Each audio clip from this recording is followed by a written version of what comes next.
Alright, so this channeling is for those of us who tend very often to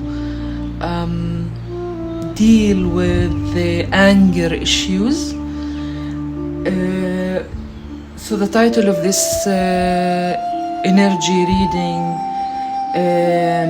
is going to be anger. I'm seeing that this anger issue, I'd call it an issue because it seems to be the main concern of someone's life right now. They feel it in their body, maybe mainly in their lower body. So you're having some kind of physical symptoms,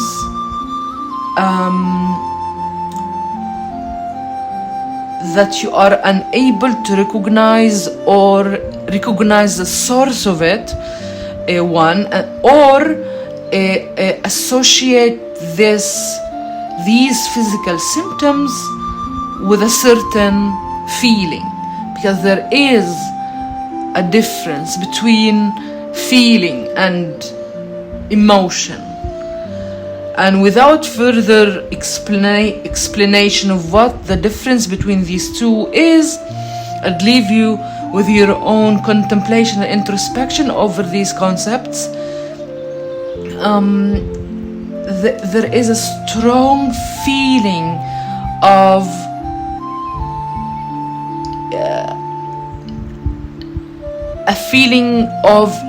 anger that is pulling me down. Now I'm bringing that home because it would be easier to channel the message when one brings it home. I highly advise, when you do journaling, journal and write by referring to oneself as an I, as a subject. Maybe that's a technique, could be a technique, I'm not totally sure, but it could be a technique of one's ability to channel in anger and transmute it in a more peaceful manner, which means that anger, I'm hearing disable us. Anger disables us. It prevents us from actually creating, transmuting, and then it keeps us in a state away from peacefulness and tranquility and serenity. And so go outside, do some journaling outside. There was a teacher long ago that I had a conversation with, it's coming through right now, so I think it's relevant, who told me, whenever you feel depressed, just have a look outside of the window and you realize that the world is going on, the world goes on, in other words. So that's tricky, right? This realization is tricky. On one hand, we want others to empathize with our suffering. On the other hand, there's something in our solitude that is sacred. It is revitalizing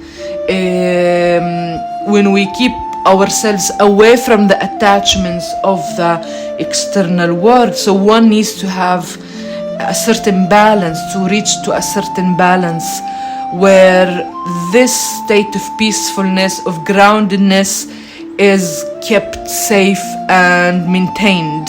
It's a state that one needs to sustain and maintain and nurture, after all. So the external world, back to the external world, it's really easy to say others have caused me such and such, which is in in some cases true, you know. People tend to hurt others, we tend to hurt others, and we also are not oblivious to others hurting us.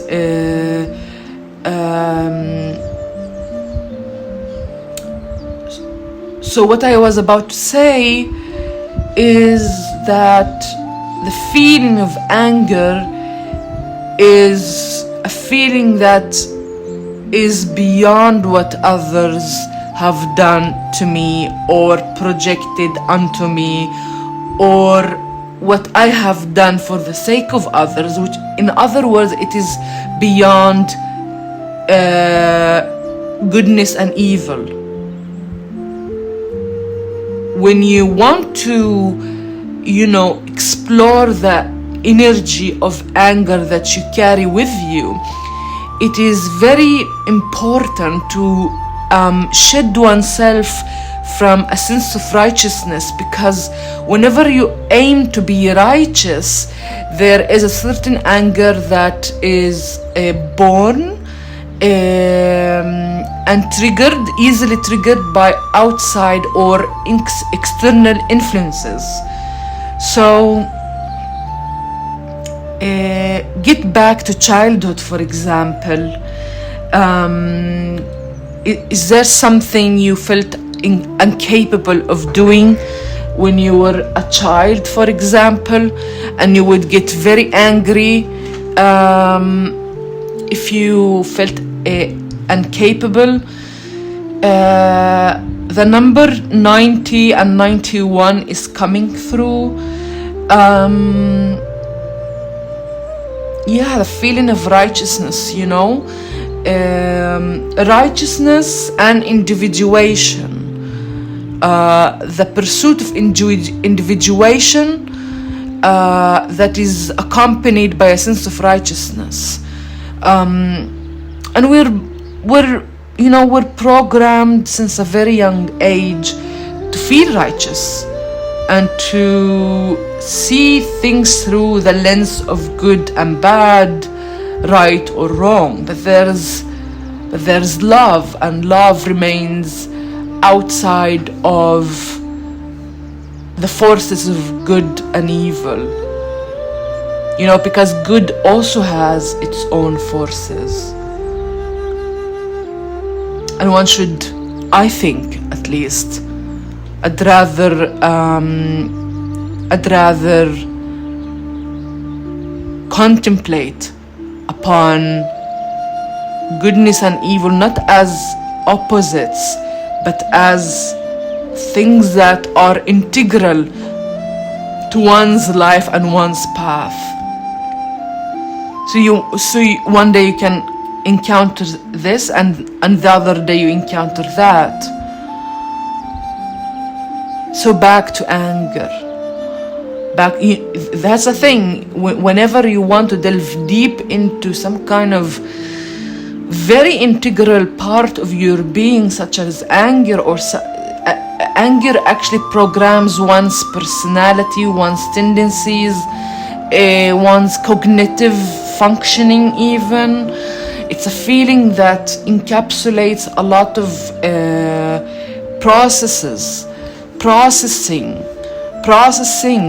of one's difficulties, of one's struggles, of one's mental spaces, I'm hearing. So dive really deeper. I'm going to use some tarot. Let's see the tarot. The color blue might be important for someone. Flowers. I'll leave you with the sound of it, the shuffling, you know. Do you wait for something to pop up, to trigger you, and then contemplate? Or do you intuitively pick a journal, book of shadows, and you contemplate. Queen of Wands is coming through.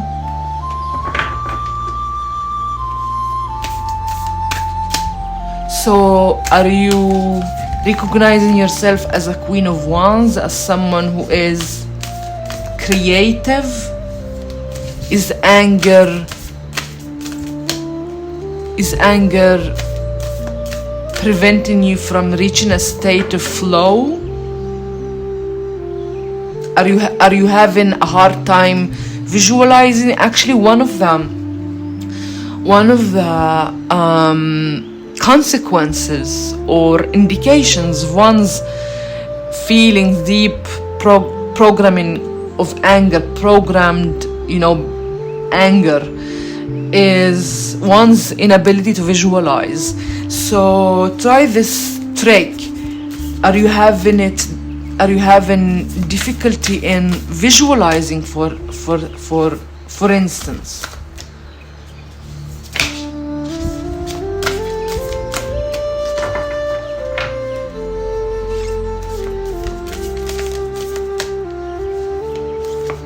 Are you being receptive? Sometimes, here we have the Lovers. The Lovers, number 6.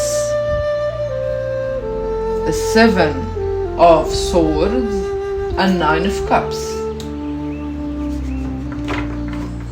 And it's interesting. Sometimes we can hijack our own systems, mental systems, neurological systems, psychological systems, even systems of belief. It feels like anger, some feeling of anger. And I'm saying some feeling of anger because it holds a lot of weight.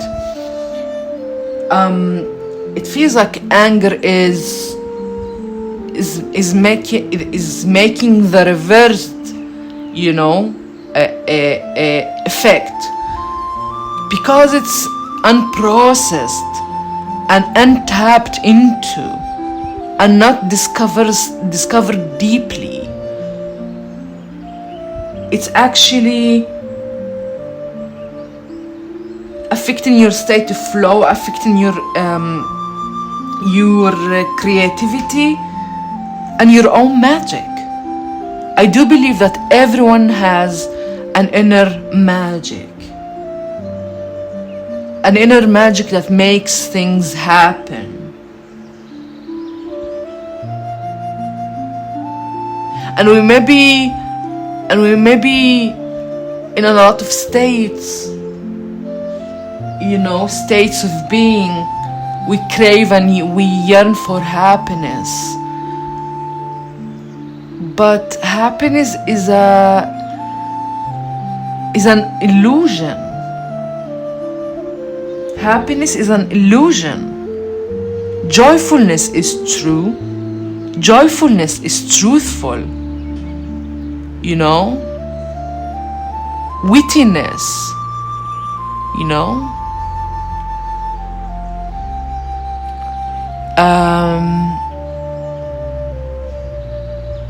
heightened awareness is truthful. So step into that. Step into that.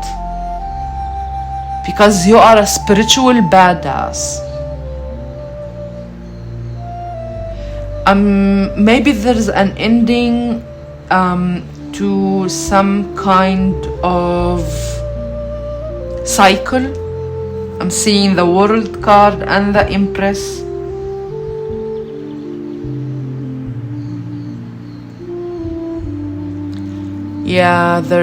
Here comes the fear again. And I'm not saying to underestimate your own feeling, but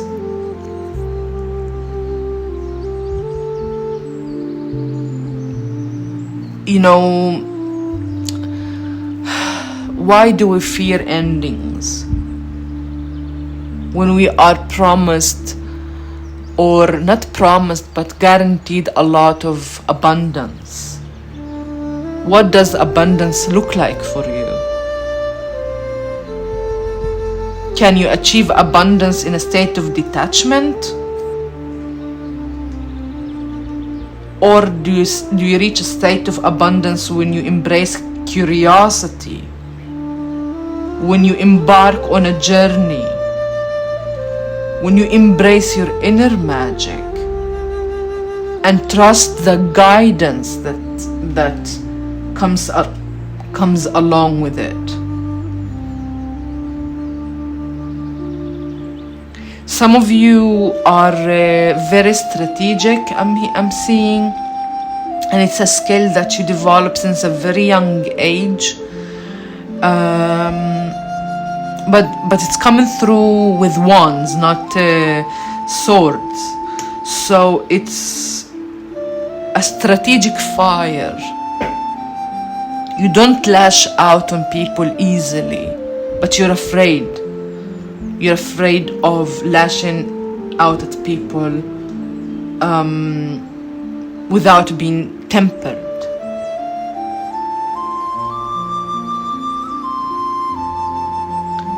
Someone might have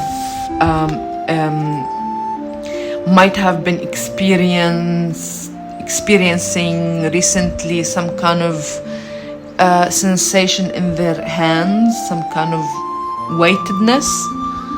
There's a weight in the hands, and the weight is coming due to a feeling of deep sadness. Sadness and ability to choose, or the fear of maybe I won't choose correctly or wisely. Maybe there's a certain feeling of sadness because one is eager to restore some feeling of celebration. I see a lot of you are single right now. Single, yeah. And here comes the devil. Here is the devil peeking. Don't fear the devil. Don't fear curses. Don't let the mass media to,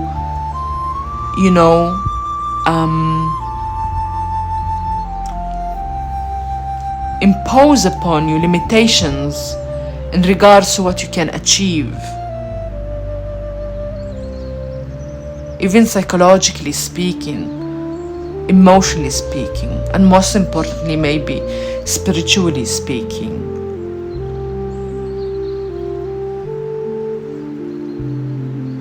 Don't buy into the lies and the misleading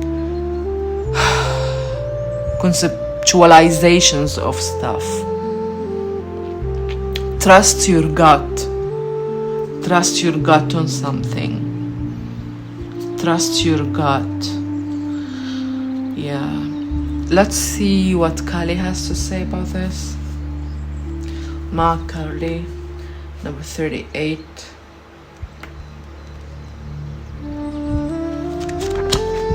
Listen to that. Alright. She is the tantric queen of outcasts, unveiling hidden inner power to thrive outside conventional society. She holds the secret teachings of the power of the voice, of the healing power of art and music. She is the divine feminine medicine for the lost, the alienated, those who have been cast aside. If you have been denied love and respect, she brings healing and empowerment. If you have suffered rejection, abandonment, or been labeled as unworthy in any way, she brings dignity and repair. She is the ignition of a creative, joyful, and vibrant life path. You see vibrancy. You see? vibrancy. Let's read the invocation together of this form or of Ma Karli is called Matangi with number 24. Here's another number 6. So maybe the number 24 may be important. We picked up earlier on 1991.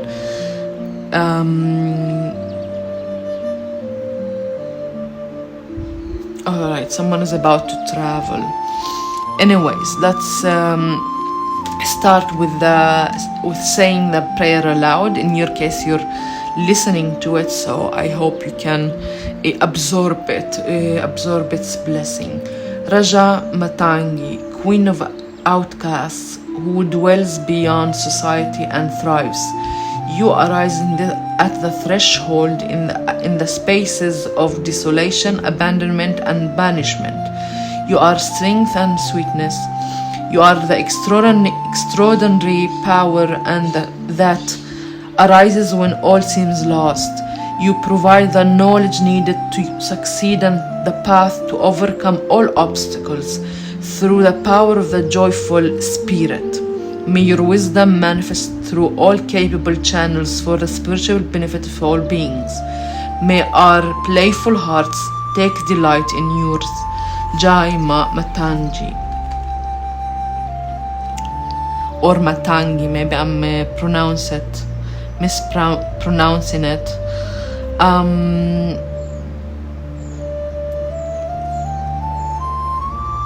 Yeah, well, there is